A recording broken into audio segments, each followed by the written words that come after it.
everybody, it's Bernie here from Stamp and Eat, and welcome to another Friday card making session with me.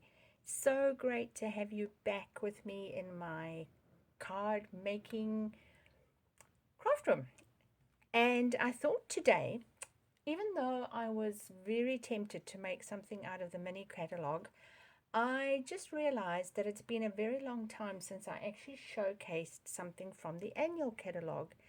And I thought, well, there's a lot of COVID going around again in New Zealand, where I live.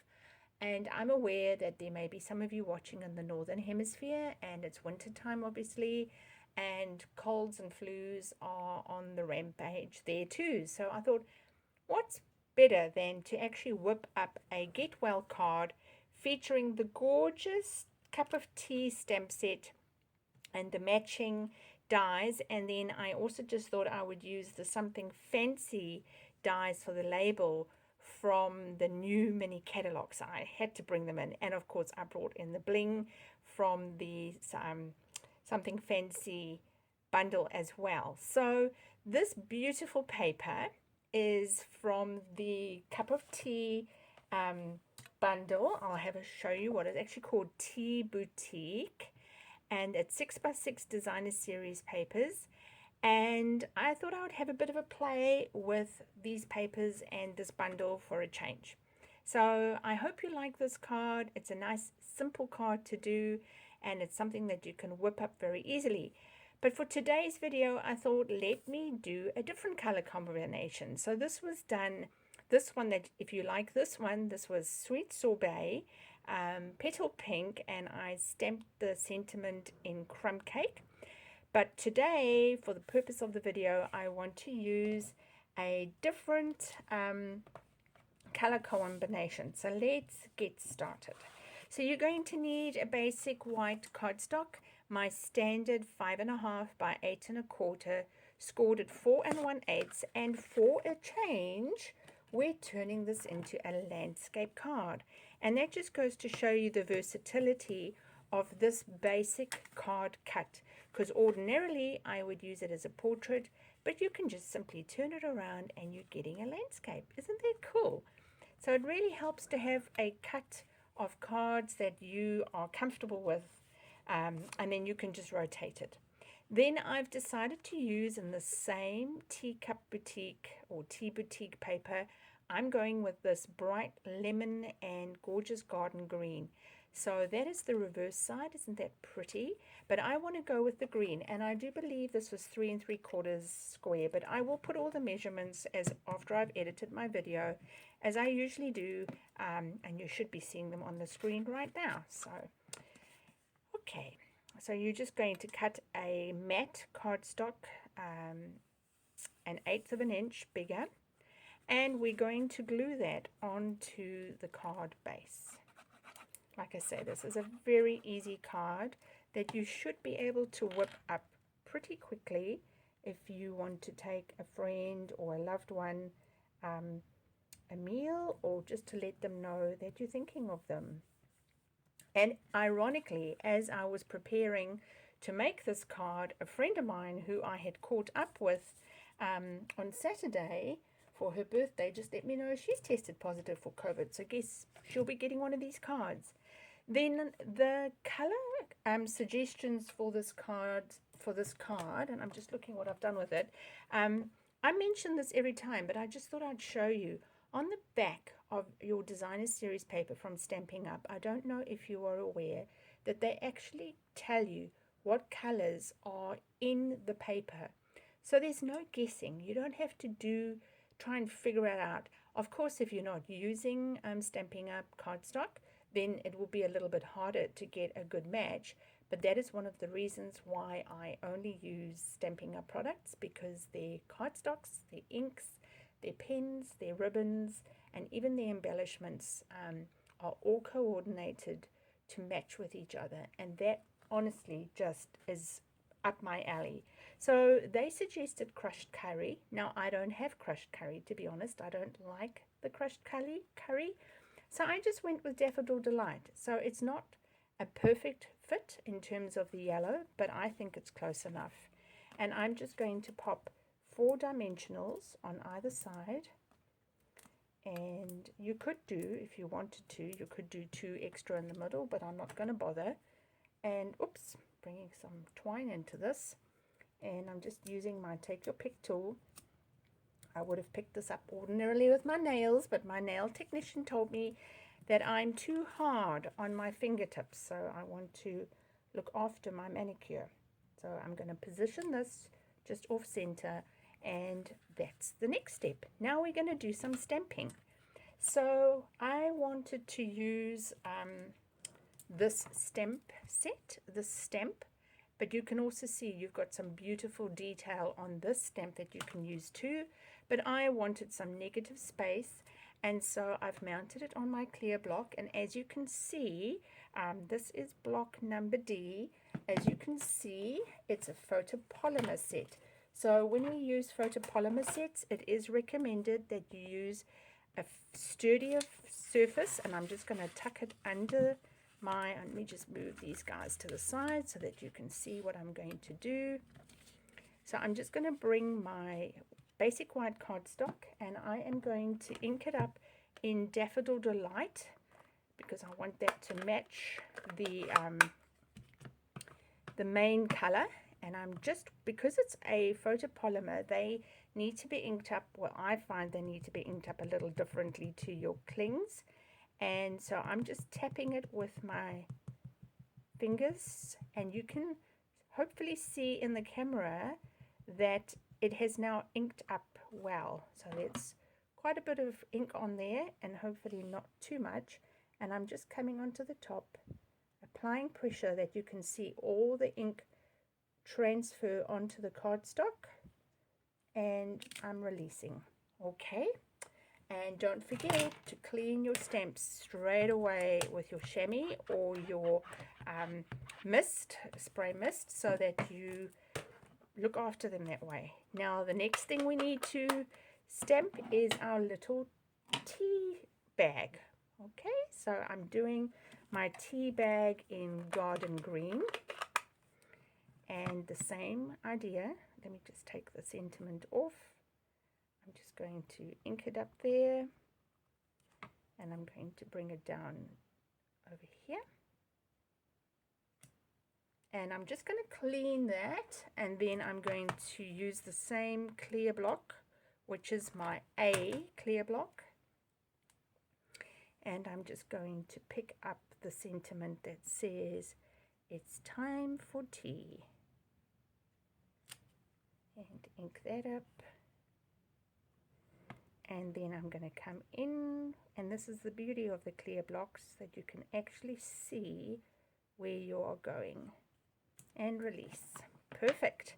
And the one last bit of stamping we need to do, because we might as well do it all at the same time, is our sentiment that is saying, "Take care of yourself." And I'll just move that down, and I'm going to do that in Crumb Cake because that was one of the recommended colors, and I quite liked it because it's a nice neutral. So again, just on the ink pad, oops, I'll move that because it's now a slap bang in the light. Just tap, tap, tap. This is a new ink pad, so it's super juicy, and so I'll just bring that down there and just apply enough pressure until you see the ink transfer onto the cardstock and release. Simple. So that's all our stamping done, and now we can die cut all of these pieces out. And I'm going to just do this using my little mini stamp and cut and emboss machine. Now, you may be aware, or maybe you're not, that if you join Stampin' Up in the month of during celebration, you can choose to have, I just want to get these all together before I put my sticky note on. You can actually choose to have, as part of your beginning kit, you can choose to have a boho blue mini Stampin' Cut and emboss machine. So if that is something that is attractive to you, please reach out. And if you're in New Zealand and you don't yet have a Stampin' Up! Demonstrator and you would like to be part of my Stampin' Eaters team, then I would love for you to join me. You can click on the link below, join my team, and you can have a boho blue, which is for a limited time only, as part of your joining fee. There is an additional, I think it's $110, I think. But yeah, all the details are actually in my newsletter. So I just want to grab a post-it note for this die, and then we can cut that out. Okay, so I usually keep them right next to me, but of course I moved them. So I'm using this post-it note, and I'm just going to see if I can do this without moving my design.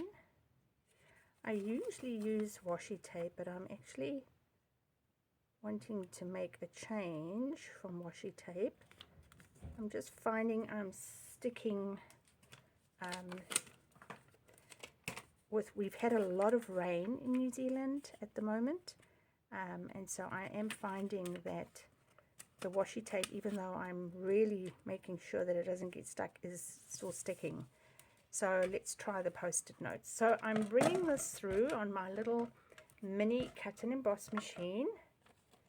I'll just go through like that, tuck that in, bring that over, and let's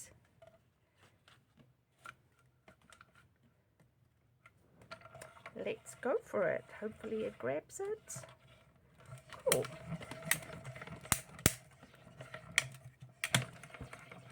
Okay, very handy little die cut machine to take with you on holiday if you like doing that sort of thing, or if you just like to have something smaller.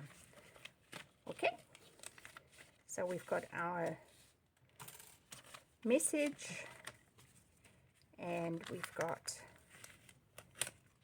our little tea bag, and we've got our teacup. Perfect. Okay, now we can just put this together. So simple. Bring my paper back. So what I'm going to do is I'm going to first stick down the message with my Tombow glue. So that's going to go flat. And I'm going to place it about over here.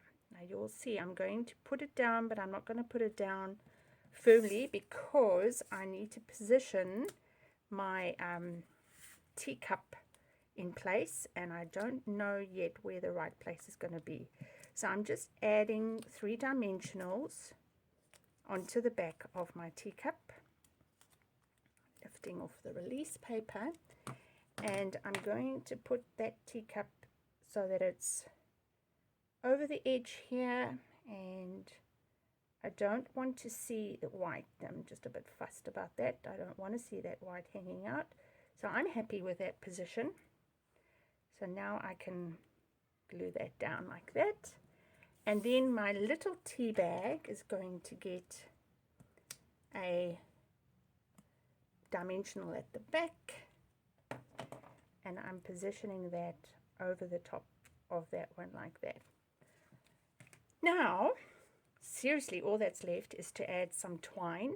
And if you have a look, you'll see I wrapped the twine around the little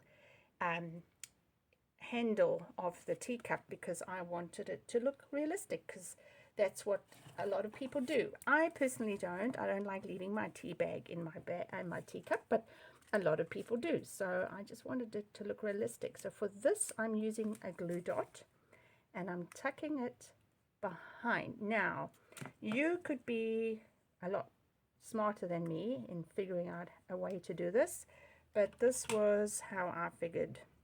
And in case you're wondering what I'm using the Parakeet Party Baker's Twine. And now I'm going to thread it through the handle of my teacup. Just need to find it. Like so. And I'm going to take it through one more time. Like that. And now I'm just going to add another glue dot behind the teacup on there, and I'm bringing my twine and sticking it on. Like I say, if you're smarter than that and you can find a far more intelligent way of doing it, please do. But that's just how I'm doing it, and I'm tucking that in, and voila, we've done our card. Now all that's left is to add some embellishments. So I was struggling to find something that was going to work, so I eventually decided to come and use the solid faceted gems, and I thought I would go sort of with these. Let's have a look what will work. I thought I'd go with these darker ones, but now I'm wondering, let's have a play. Actually, no, I'm going to stay with that. So I'm going to put one, pick up the one and put it over there, and a little one over there, and one last one over there to make my triangle. And there we have it. I have made a gorgeous get well card for somebody, featuring the same papers in the tea boutique, but just the yellows and the greens. And with this one I used the sweet sorbet, petal pink, and crumb cake was for both of them. Do you like them? I love them. Which of them is your favorite? Which one would you love to receive if you were feeling a bit under the weather? And I hope when you're watching this that you aren't feeling under the weather. But if you are, I hope somebody's looking after you. All right, so that's me from my crafting studio for this week. I hope you have a fantastic weekend. And remember, until we meet again, stamp, eat, sleep, repeat. Bye.